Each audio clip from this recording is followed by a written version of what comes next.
Berkey, some good writing here in this practice sack. And so I've got kind of three main points for you. I'll try and just give you three main things to consider going into the sack for Tuesday.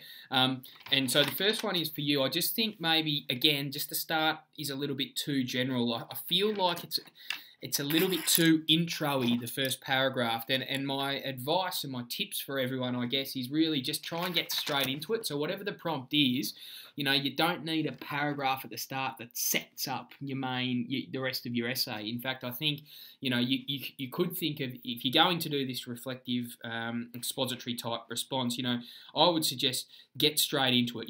Four main paragraphs, I guess, with four different or, four kind of ideas that flow into each other in response to the prompt. And then if you want to kind of wrap it up with the last paragraph that goes out with some type of last thought on the prompt or something like that. That's the thing to do, rather than kind of just waffling on, with these, have you ever had mixed feelings? What makes difficult? Rather than starting your essay with asking even more questions, get straight into it. That's my advice there.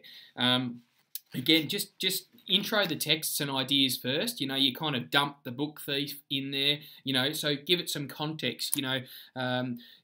So the book thief is a novel written by so-and-so. It explores the idea of someone being ambivalent. Now, in order to do that way you give it some context, and then you don't have to spend, in the second paragraph, you probably spend 10 to 12 lines kind of outlining the narrative of the book thief, and I think that's a little bit too much. Just give us a brief context of the book, what's happening here, and how is it exploring the idea of ambivalence, and just shorten it so you're not spending too much time telling us about the book thief, because that's not picking up too many marks there in the sack. So it's just about playing the game a little bit. And again, the first time Kinsella is mentioned, you just say Kinsella's admiration of nature. Again, Australian poet John Kinsella has a clear admiration of nature in his anthology Peripheral Light.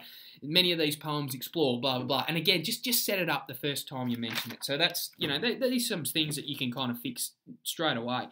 And the last thing is just consider what's your main idea or point for each paragraph. Okay, so your paragraphs will clearly kind of split into the book thief, an exploration of Kinsella, and then a look at your grandfather's property. But I felt like the main point in each of them that was, yep, there's ambivalence towards towards landscape. All right, and except in the last one, which was really good, because you then kind of said, well, where Kinsella sees ambivalence, it doesn't actually remind me of my own ambivalence, and that was fine too. So just consider, just remind yourself, what's the point that I want to make in this paragraph, okay? So this paragraph is different from the last paragraph I wrote. What's the new point or the new idea that I want to express and explore in this paragraph? And then come back to it at the end of the paragraph, okay? So you start with that main idea in the paragraph or the main point that you want to make, all right?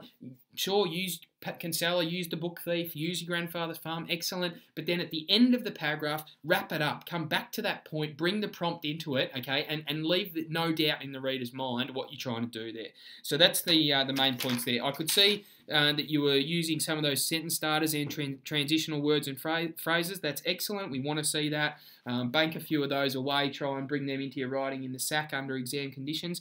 But if you do all those things and consider those 3 points, I think you'll be in a nice spot going into the sack on Tuesday. Well done.